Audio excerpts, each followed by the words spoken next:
that we're so excited to be partnering with our great friends at Yaddo for this event.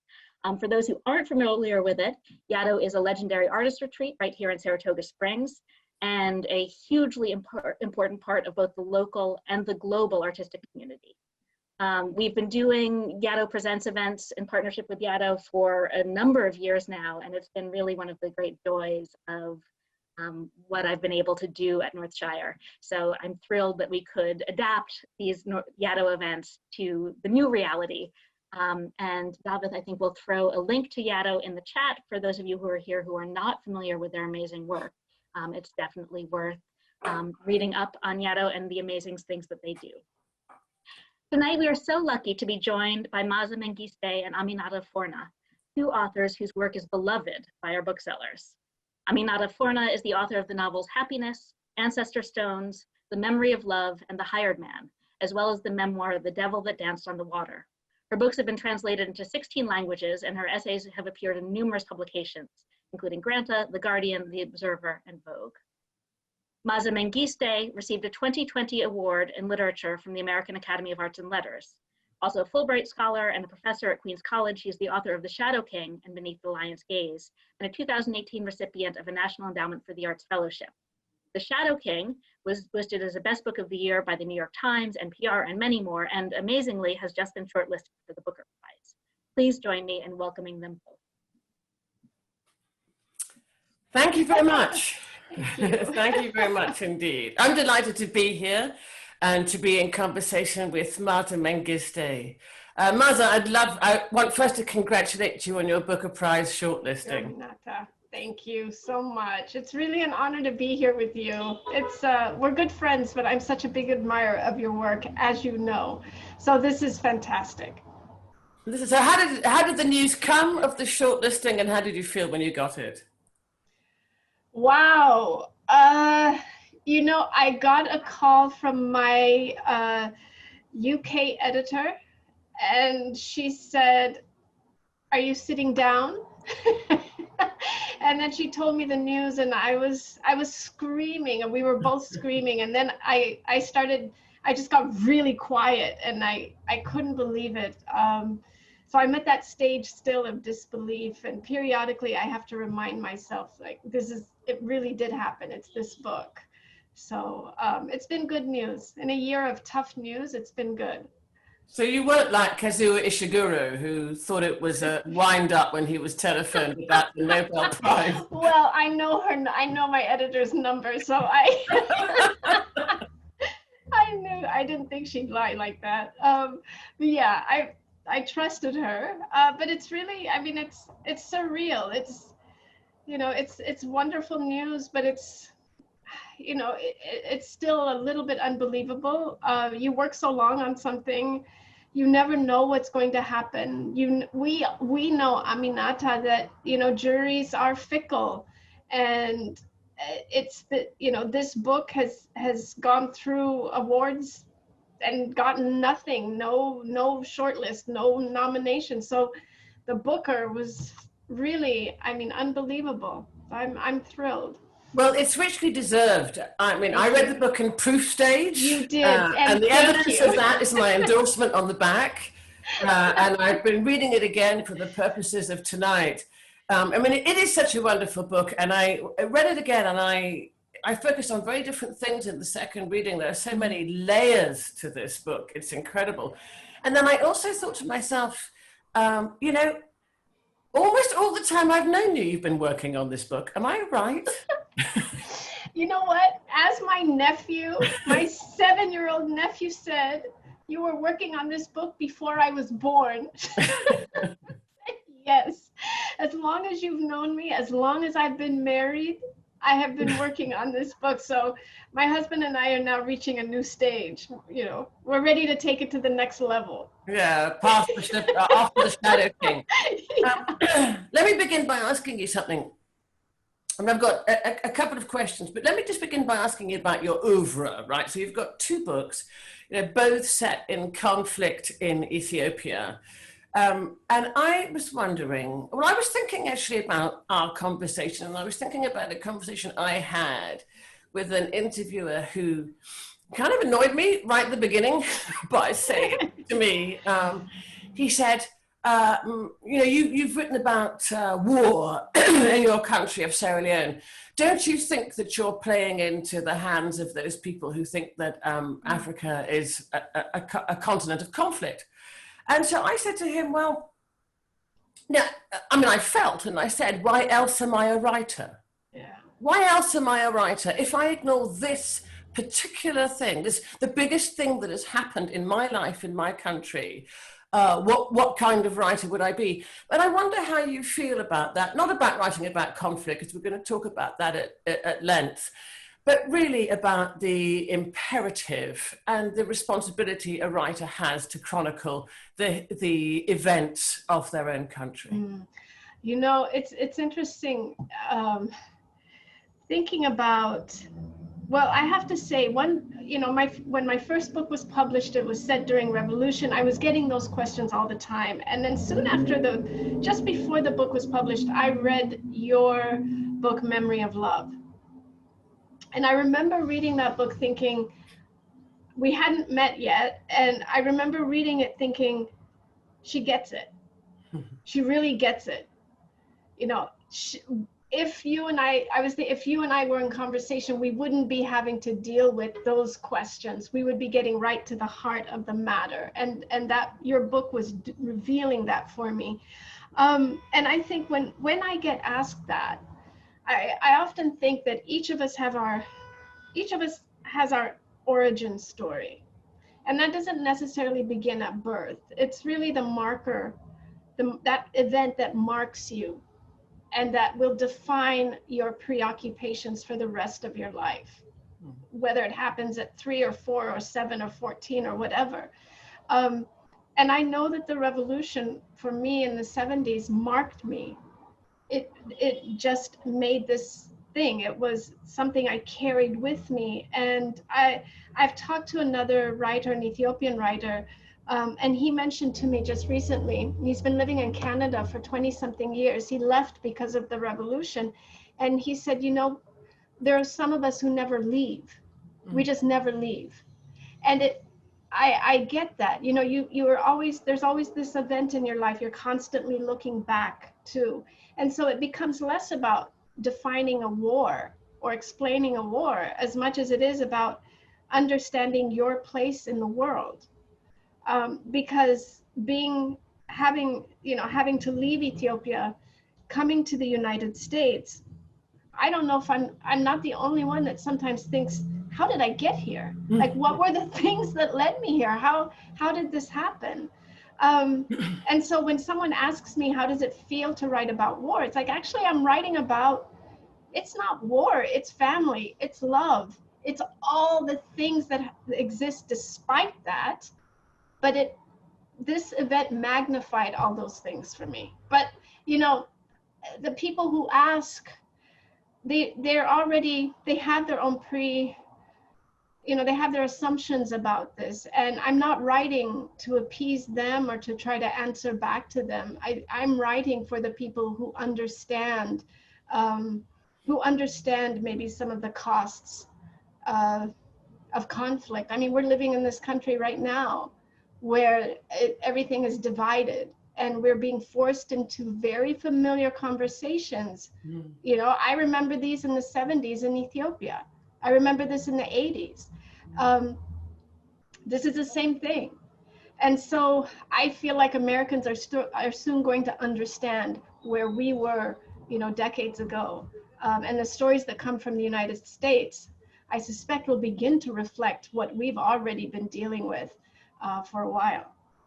I think that's right. I'm feeling that I'm in very familiar territory, right? And very familiar patterns. Yeah. And I think also, to talk to your point about, you know, people have their origin story, that it's not war. Actually, we're writing about a people. And so depending on where one stands in relation to the events in Ethiopia or the events in Sierra Leone, when Sierra Leoneans read my book, or indeed when Ethiopians read my book, or I don't know, people in Mali or any country that's been through, I mean, Colombia, Sri Lanka, these are places that I've visited and spoken about my work. I'm talking to people who've lived through something very similar, and we're all talking the same language, right? We're using the word Sierra Leone, but we're actually just all talking the same language. And that may yet come to pass. That may yet come to pass here, I hope not. But it is, those echoes continue. And I have that same feeling as you.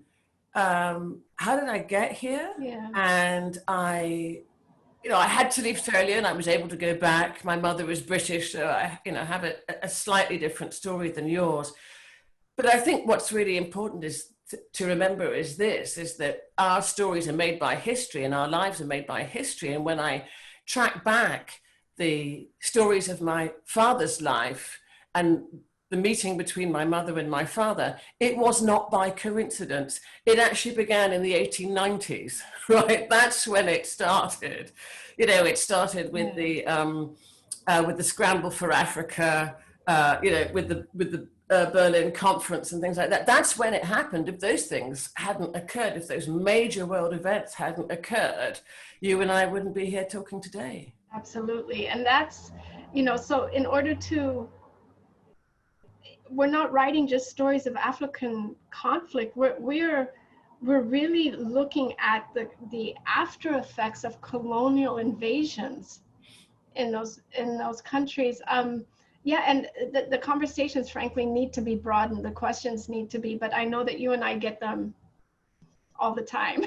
But I think what's, the thing that struck me with Memory of Love, and the thing that also I see in Happiness, and I want to come back to asking you a question about your journalism background, but you're dealing with the consequences of these conflicts.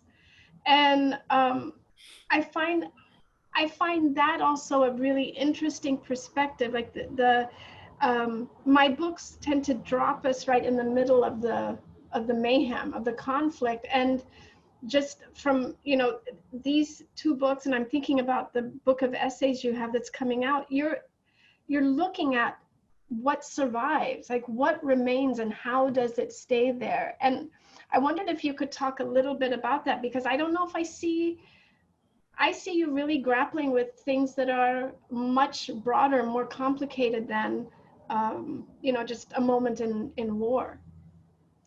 Well, I've been writing about those issues, that subject, those echoes or ricochets or whatever you might call them, for 20 years.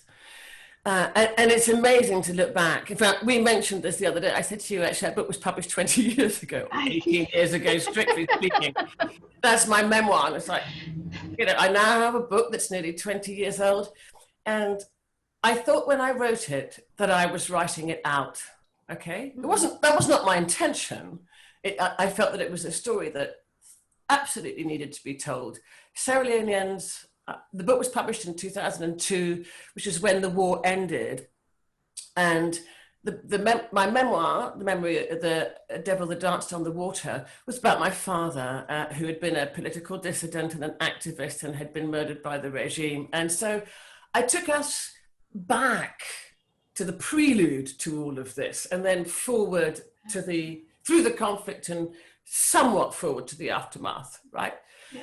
And then I realized, oh my God, this story is bigger. So the next book goes even further back, right? It goes 100 years back. The first one starts with, my father and everything. No. Then I go 100 years back. I think that the prelude to this is this long, right? Mm-hmm. Through all these years of colonial and personal history. And then the next book does the aftermath of the conflict. How does a country emerge from that conflict? And then, and I still haven't finished. Off I go to Croatia, and I wrote about an entirely contemporaneous war, because what I was seeing from talking to people from the former Yugoslavia is, oh my God, it's the same thing. It's the same thing with some differences, but it's the same thing. And then Happiness, so titled because actually it is about you know, finding when people find themselves again after any kind of trauma, when people find themselves again. And I really believe that that happens, that you can reestablish some kind of, you know, sanguinity, some kind of contentment after these things have happened. But I, you know, I realize that I have been writing about it for 20 years. Maybe you will too. I said after I submitted The Shadow King, I said, no more history, no more historical novels. I'm no more research, but I think I'm finding my way right back into it. It's this, I think it will always be a central question to my writing. Who knows, you know, maybe by the third or fourth, or maybe by my fourth or fifth book, it will change, but I keep getting drawn back. Yeah. Because you're right, because once you move into one thing, you realize it's actually larger than this thing. Yeah, yeah. Because it keeps eccentric circles. Yeah. So talk to me. I have one thing to do, which is I realized that my computer was unplugged. Oh. Where was it? So I'm going to just attend to that, and I'm going to leave you with a question, which is this. And you mentioned your research. There were two aspects of the book that struck me. One, of course, was women as combatants. Right. And then the other one is the idea of the Shadow King. And at one point in the book, somebody says to another person, I think Kidani says, this has happened before. There have been Shadow Kings before. Yeah. And I was really intrigued by that. I think the female combatant thing, that is entirely based in fact, yes. Mm-hmm. But the Shadow King idea, is that also based in fact? Was there ever a Shadow King? That's a real good question. And you can plug in and I will answer this thing. There was no Shadow King, as far as I know, for Haile Selassie when he fled Ethiopia and went to the UK. But I know that there were Shadow Kings for other emperors during wartime, during conflict in Ethiopia. But the idea came to me in the course of this research. I somehow happened upon information about Hitler's doppelgangers and Mussolini's doppelgangers. I think each of them had at least 5. Hitler might have had 8. And these were men who looked just like him. And there were, you know, instances where the Allied troops thought a few times that they had killed him, and it actually was the doppelganger. Like these men were just cursed to look like this guy. And Mussolini, once he was ousted, I mean, they tracked all of them down. And that's a whole other, that's somebody else's book. I mean, that's a fascinating history. So I thought, why wouldn't Haile Selassie, why couldn't you do this in this story?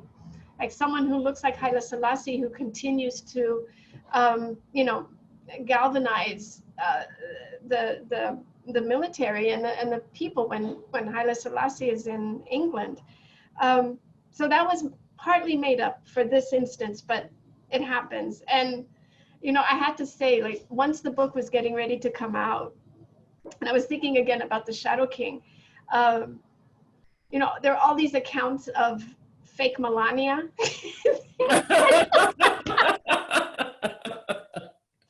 And I don't know why it's unbelievable to people that this could happen, because this has been happening for centuries. It's like, of course there's a fake Melania. So it's been done. It's, you know, it's happening.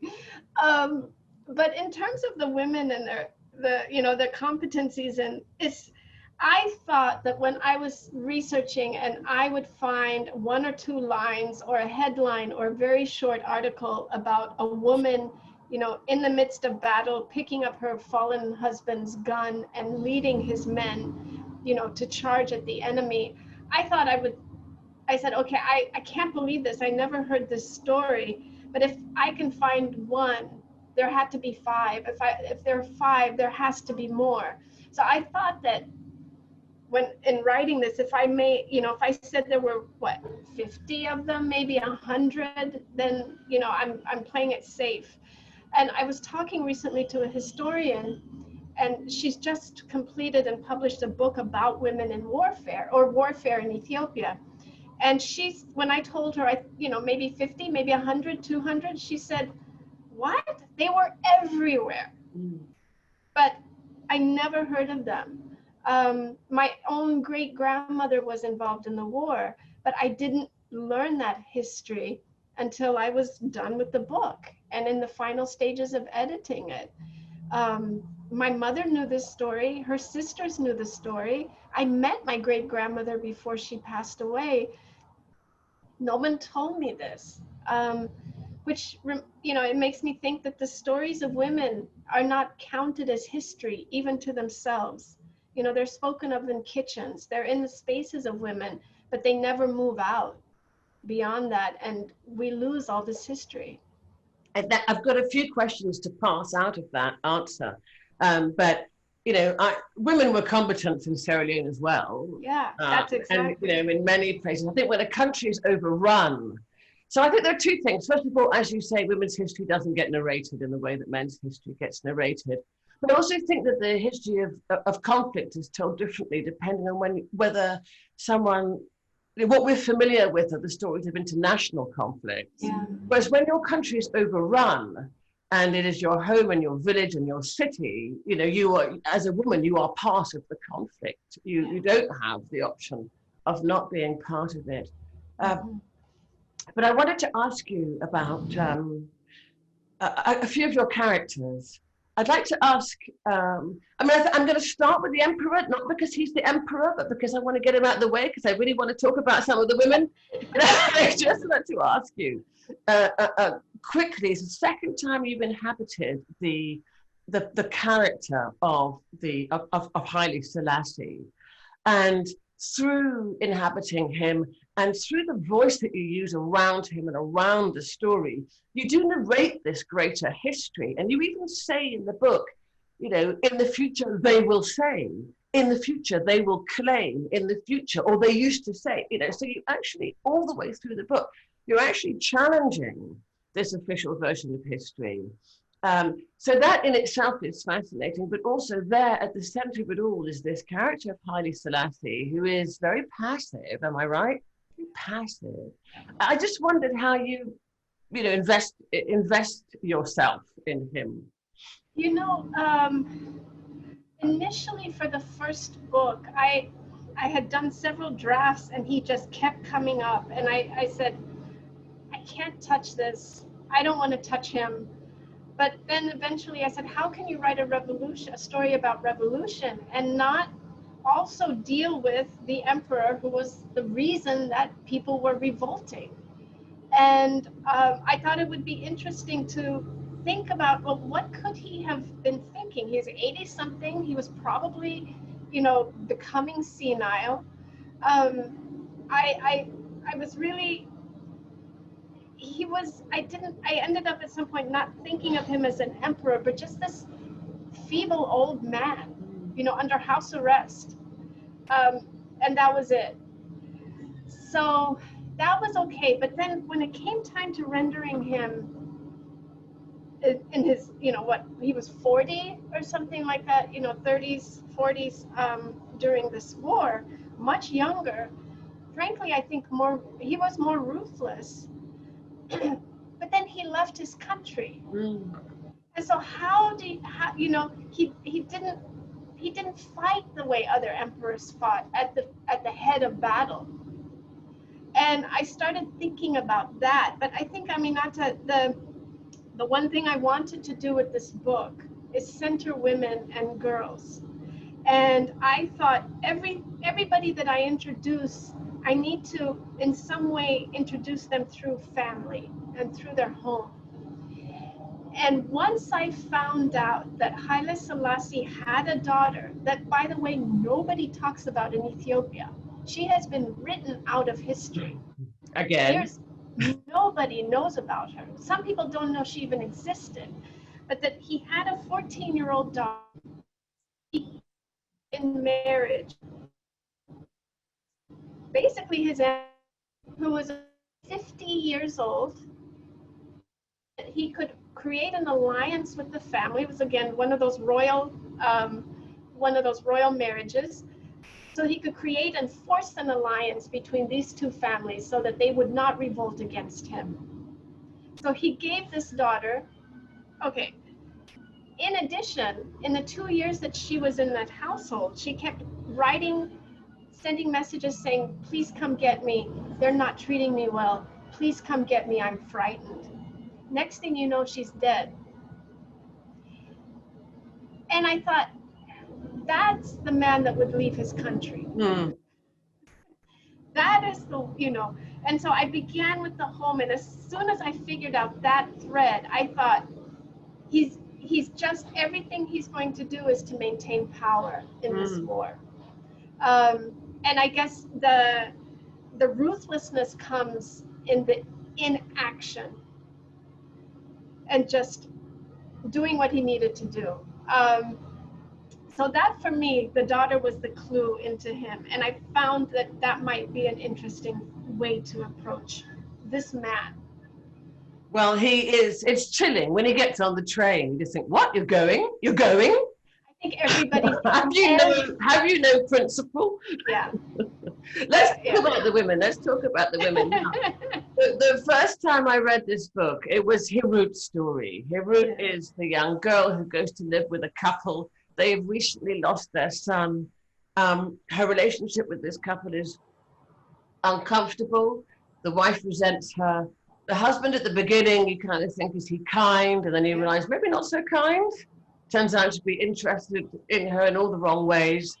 And so it's not a familiar story, but it's a more familiar story than that of Asta. So the second time I read it, I became really interested in Asta. And I thought, wow, I really have never, I've thought about people like Asta quite a lot, but to read someone like Asta, who for the audience, what Asta does, she's married to Kidani, she's the wife in the household in which Hirut finds herself living after her parents have died. And Asta was married as a child to this man. She's been unhappy in that marriage. She's lost her own child. And then at the moment of war, she walks into the house. She puts on the cloak and vestments of his father, the warrior clothing, and she walks out. And the story goes from there. Talk to me a little bit about Hirut and Asta. Yeah, Asta is part of she's the product of a system that she grew up in, that, like Hirut, because she is in a patriarchal society, she's still beholden to the, these norms that tell her that, as a girl, she'll be married to a man who is older than her, but it will be an alliance of families. It's not a love marriage. This is a practicality. She's an offering.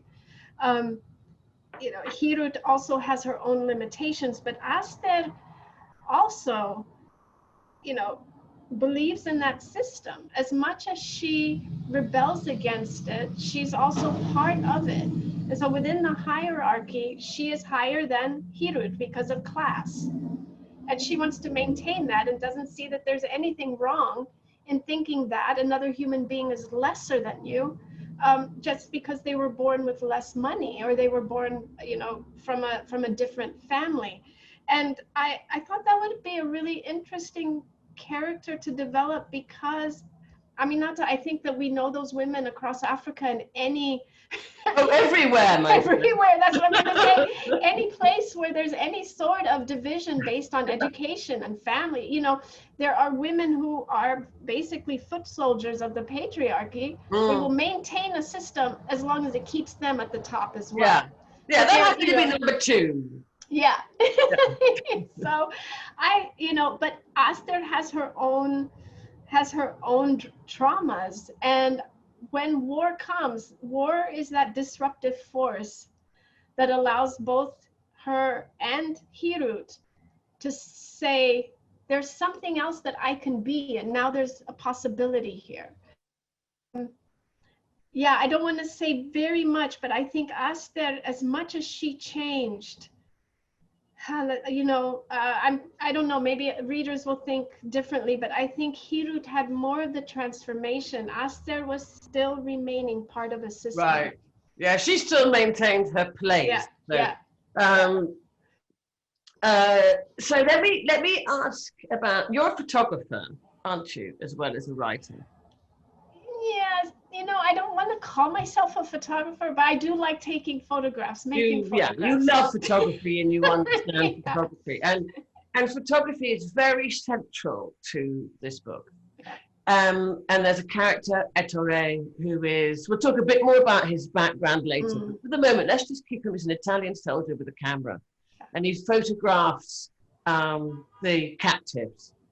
And he also frequently photographs their deaths.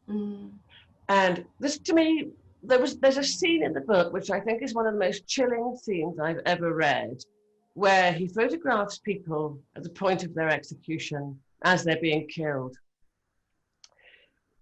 And that goes on, and then there's a sort of climactic moment where a cliff top is being used to throw prisoners over.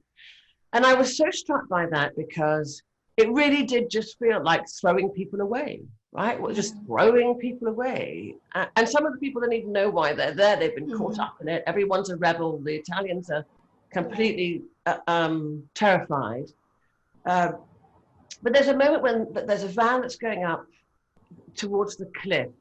And a woman who we've already known in the book, called the cook, she's only ever known as the cook. She's never given another name. She comes, she stops the van, and then she gives everybody in the back of the van, all of these people who are about to die, she gives them something which we understand to be cut. What do you call it? Sort of slight, what do you call it? Hallucinogenic? It's and she gives them this drug, and she tells them that they're about to die, but that they, you know, that they have to do two things. They have to fly, and they have to say their name. And she says, in that way you will get to the other side. You can't escape, but in that way you'll get to the other side. So it's utterly chilling. And then what happens is, and I don't think I'm giving away too much to say that they as they are preparing to go over the cliff, or being prepared, should I say, to go over the cliff, there is Ettore with his camera, and they begin to laugh at him. They begin to laugh at the soldiers, and they begin to laugh at him, and they do exactly what the cook has said. They do say their names as they go over. They understand what is happening, but you know, this is, to me, I don't think I've read a scene that has moved me that much in a book for many, many years.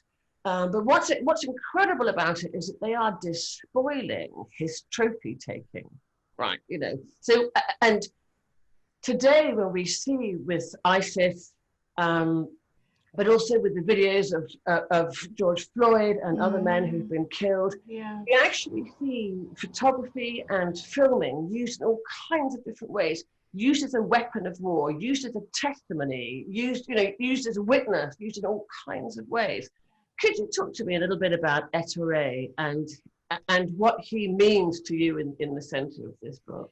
Yeah, you know, I was thinking about when I was writing his character, you know, we were in the midst of those ISIS videos. We were in the midst of all these photographs coming back to us. I mean, we still are, from conflict areas. And I had spent so many years just looking at the photographs taken by Italians during this time in East Africa and in Libya. And the one thing that struck me again and again were, if I looked at the photographs, I began to notice that there were small acts of defiance that maybe not even the photographer would have picked up on. You know, a simple thing like a woman staring straight ahead, clearly she's been told to because it's a pose, and then at the last minute the head's blurry. That's that sharp movement, you know, or so I would see these things and I would wonder, what is the story here behind that? And I became really interested in the function of photography in a novel about war, when when the camera has often been used as a weapon of war against whoever was supposed to be, whoever's not holding the camera lacks the power. And in colonial enterprises, of course, one way to justify colonialism, all of the violence that would erupt, is to take photographs of Africans or whatever group of people and render them so differently that their oppression becomes acceptable and actually justified. And Mussolini knew it. He sent tons of photojournalists and photographers over. He was well aware of what he needed to do to convince the Italians this was a good war. So I thought about making a soldier a photographer, but I found out also during my research, this really, the fact that when Italy was first Italy passed racial segregation laws across East Africa and its colonies. These racial segregation laws were apartheid. 11 years before South Africa legalized apartheid, Italy was doing it already. Same thing. So it had that, and there were soldiers there enforcing that, but they were also Italian Jewish soldiers enforcing this. And then the next year, Italy passed anti-Semitic laws, and those soldiers who were in the military had to leave because you weren't allowed to be in the military if you were Jewish.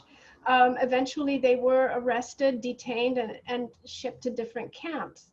And I wondered what would happen. What happened to those soldiers? What does that feel like to be Italian one minute and then an enemy the next minute, to enforce racist laws and then to be subject to them the next year? What does that do to somebody? And Ettore was an interesting character to explore that.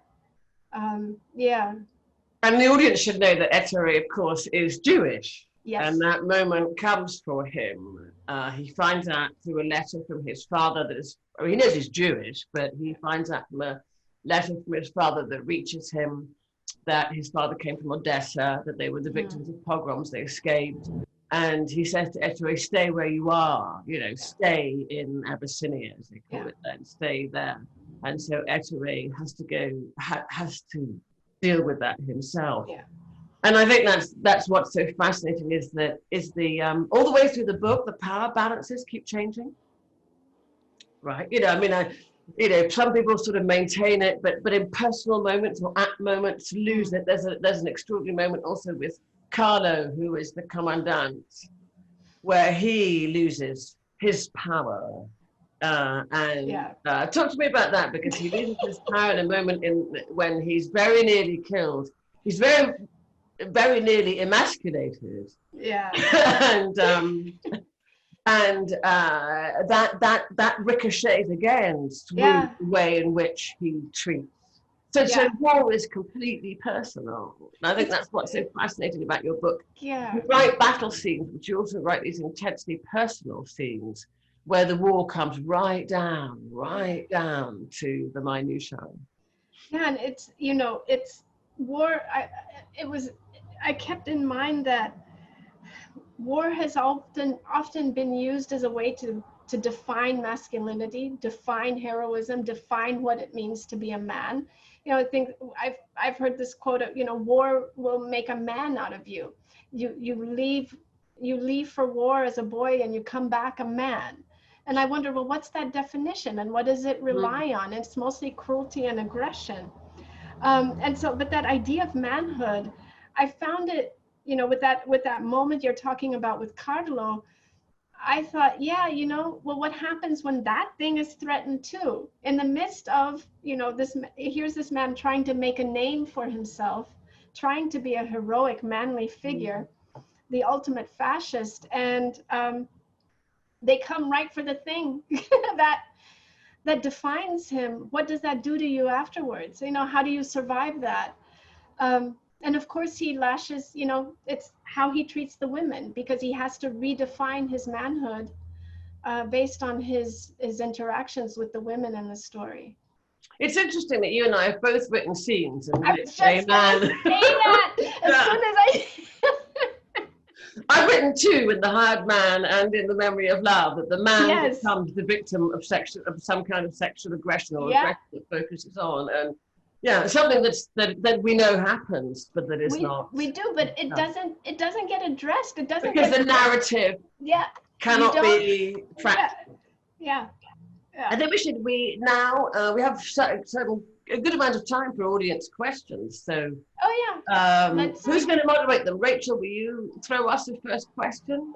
Me. Audience, please put any questions you have in the chat, or if you'd like to ask a question on camera and be part of the recording, just send me a message in the chat or raise your hand, and I will let you know when you can unmute.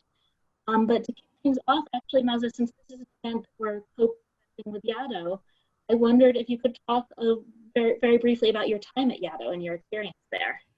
Yeah, I had a great time at Yaddo. I believe when I was there, I was in the final edits of the first book. I had an incredible time. It was really productive. I had so many good memories, people that I still keep in touch with.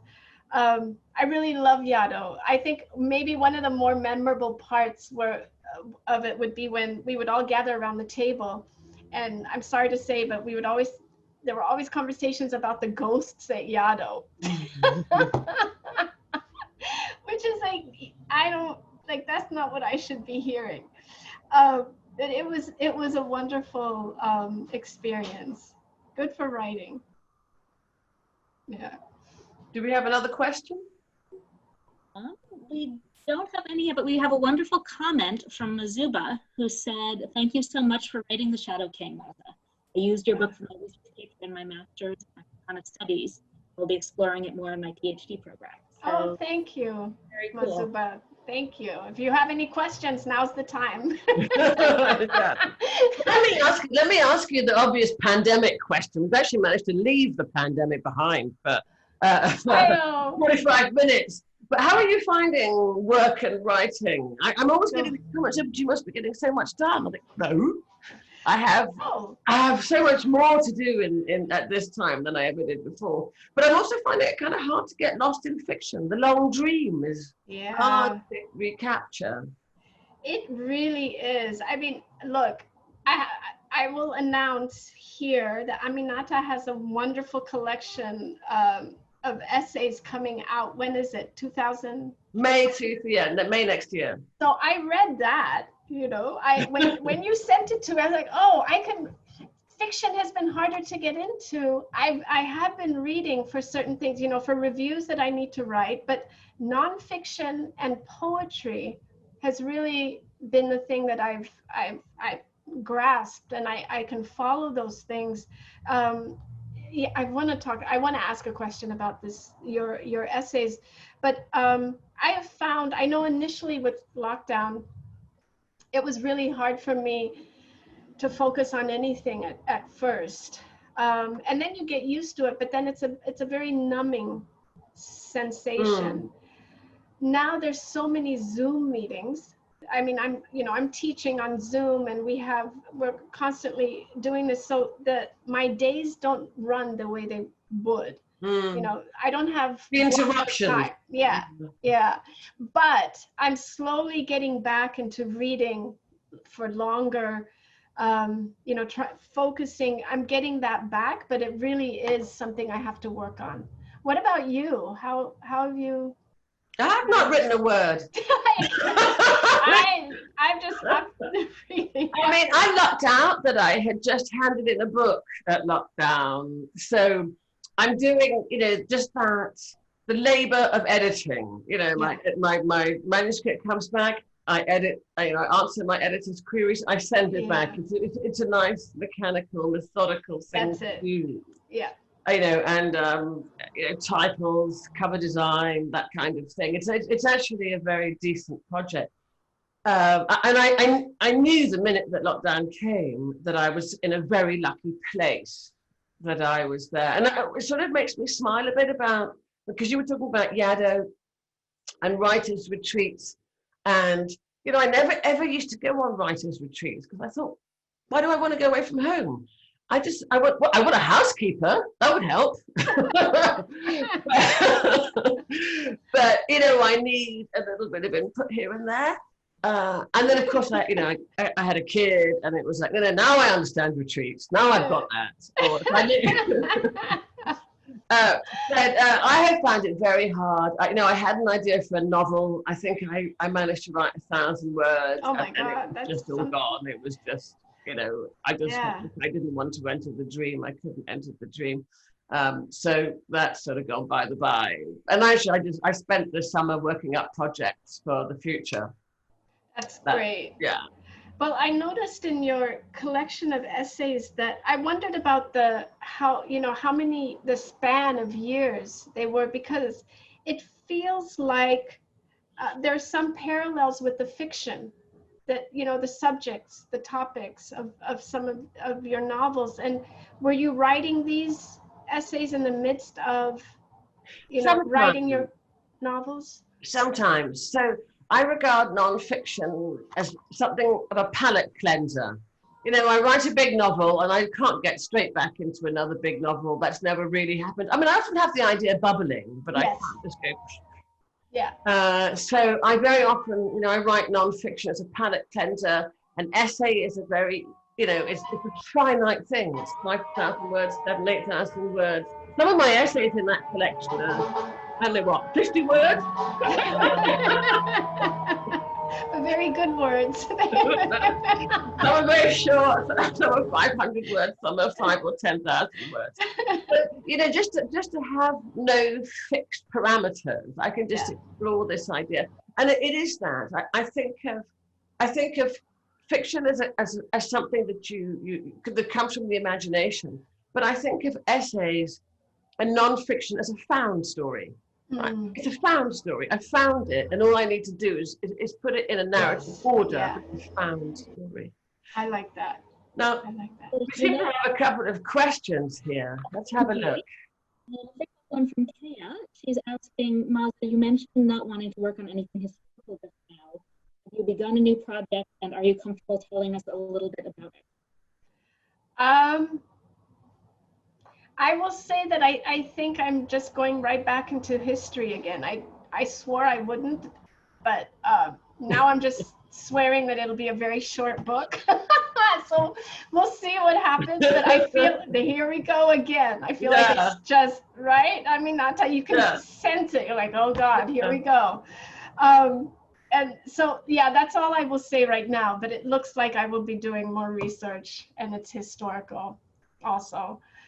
And then sorry, finish your thought. Oh, I was just saying, and somebody else was asking about, Mazuba is asking about the cook and Fifi and their role in war.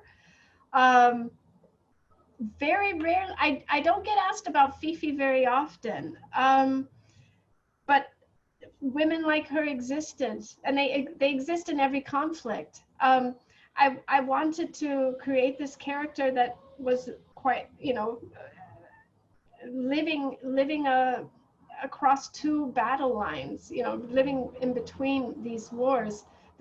And she was a fascinating character for me to develop. Not someone who's a victim, not someone who's, victimized, but someone who knows herself and knows exactly what she's doing. The cook was interesting. She is one of these women that I knew also growing up, the woman who was, from a generation and from families, from people who were enslaved and had no history, or just everything was taken away from her. And the cook in my book has nothing left but her name. She was taken from her family, taken from her village, take everything. She's just a cook with Aster and Kidana's household. And she decides very early on that they're not going to take her name. And so they will just call her the cook. And I think each of these women have their own acts of defiance, and they also find themselves at points of conflict with each other, because they, some of, like Aster represents a system that oppresses the cook. and she doesn't want to change that. And the cook rebels eventually. It's interesting, isn't that, that the use of names, the cook hides her name. She says, you will never find it out, right? It's only for me to know. But then she's telling the men and women who are going to be thrown off the cliff, say your name, say your name. Yeah. And then she and Fifi keep a record of the names, which I think is a wonderful moment. They keep a record of all the names of all that they've been given by the people who are executed. And Fifi, it's not even her name. You know, she's changed it. So there's all of this with, names are important in Ethiopian. We all, I mean, you must have had a house name and then a name. Like we all did. I actually had a great deal of trouble explaining that to my editor, that you had a house name and you had your formal name. Yeah. My editor was a Brit, and in The Memory of Love, the main woman character has two names, and I said, that's her house name. Yeah. And there are various conventions around it. A house name, and it's not a nickname. It's not really a nickname. It's not. Your everyday name. Yeah. That's your formal name. And it may arise in different ways. For example, one of the things in Sierra Leone is that you can't call a younger person using the name of an older person. So you know, if there's a 90-year-old called Aminatta, then I have to become something else in the house. Okay. Or if there's a 4-year-old called Aminatta, she has to become something else in the house because I have the name. I didn't know that. That's interesting. Yeah, I'm still called by my house name, you know, with my family. What is your house name? Are you going to tell us? I can't say it in public. I'll tell you later. Okay, that's going to be between us. Do we have another question? Hey, notes. Like to ask a question on camera. Rachel, you're really breaking up. I can't hear you. Yeah. Can you hear her, Maaza? No, she was breaking up. He knows it's going to be unmuted. You just go ahead and unmute. My name is Kyle Smith. Oh. I'm a student from Virginia Tech. I'm originally from Ethiopia, and it's such an honor to meet Maaza. I wanted to meet you in person before, but I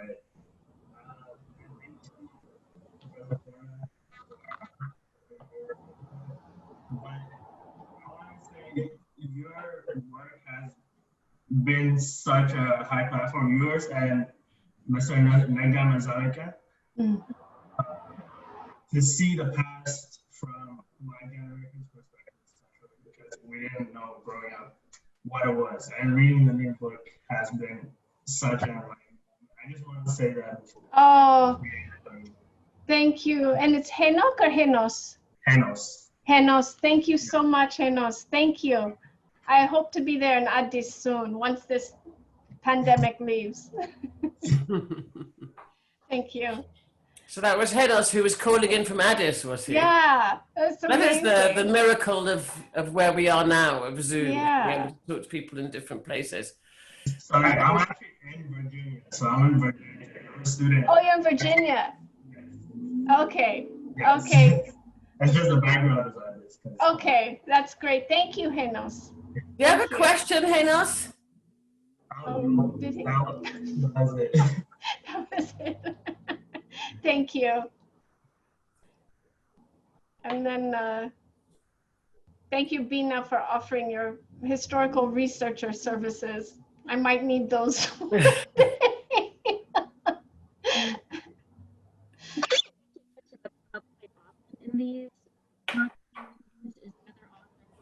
I'm going to type to Rachel because we're having some. I can't hear. Yeah, it's getting harder. In the meantime, I've got a question. If my internet is working. Yeah, it's fine.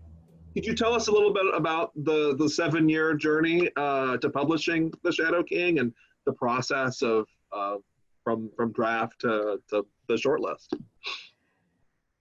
Yeah, I mean, it was, to publishing. I mean, it was, the journey involved revising. You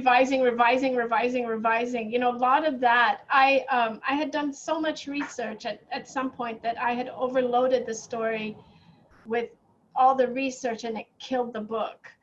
And so I needed to revise, and I went through some drastic revisions in order to make it a story about human beings, not events. It took a very, very long time. And at some point when the book was awful, really bad at some point. And I said, I need to just scrap it and do something else. And I want to focus on the people, but I want to do something different. I want to tell this story in the way that I feel it, which meant for me that I saw this war as the Trojan War, as this great conflict, this Homeric epic. And I wondered how I could incorporate some of the elements of that. I saw it in terms of a musical composition, because Ethiopians' music was part of war. Fighters would gather together and sing certain songs. Women would cheer them on just before battle. And the women that would follow the men when they were rushing into war, those women that were not in the front lines, were singing songs, calling out men that were not moving fast enough, calling out men that might want to retreat. And my mother has said, if those women started making fun of you because they thought you were a coward, the words were vulgar, like so vulgar that it was better just to keep charging than to turn around. So all of this was there, and I said, how do I reflect music and this tragic Greek epic structure that I imagined? It took a while to incorporate it without it feeling, for me, that it was clunky. I wanted it to feel seamless. I knew as I started writing this that I was maybe writing a book that was going to be really hard for readers. But they were going to love it or hate it. But the most important thing for me was that I wrote the book I wanted to, after so many years of struggling with it. And then when I sent it to my editor, I just sat at my desk and I started crying, because I said, if she doesn't like it, what am I going to do? I emailed my agent and I said, if she doesn't like it, we need to talk about leaving, because I can't, I can't change it. And then she loved it, thank God. It was a long process though. And, I needed somebody that was open enough to reading that story. And I think, we talked about Fifi earlier, the woman who is also a companion, I guess I don't call her a sex worker. She's a prostitute, a madam. She says something to Carlo Fucelli in the book, where she said, you Romans or you Italians think you own this history of the Greeks and the epics, but Ethiopia, which is Africa, existed when you were still a village.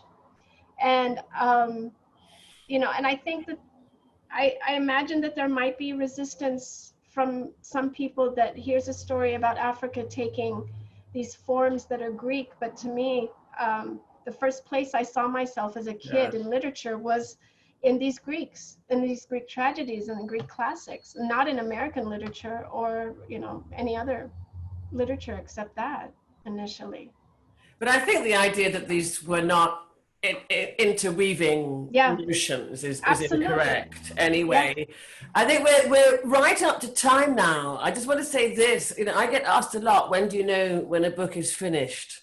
My students, when do you know when your book is finished? And you just answered it, when there's nothing else I can do to make it better. And I honestly think there probably was nothing else you could do to make this one better, Maaza Mengiste. The music is absolutely there, and I love it, and I wish you every success with it in the future. Thank you so much. You deserve everything that is you have and that is coming to you. Thank you. Thank you. Such a pleasure to talk to you. Please look for Aminatta's book in May 2021. Thank you both so much. Aminatta, Maaza, this has been a wonderful event. wonderful conversation. Thank you so much, and have a Thank great you. evening. And All right. take care. Thank you. All right. Thank you. Thank you, Thank you so everyone. much. Goodbye, Thank you. everybody. Bye-bye. Bye-bye. Bye-bye.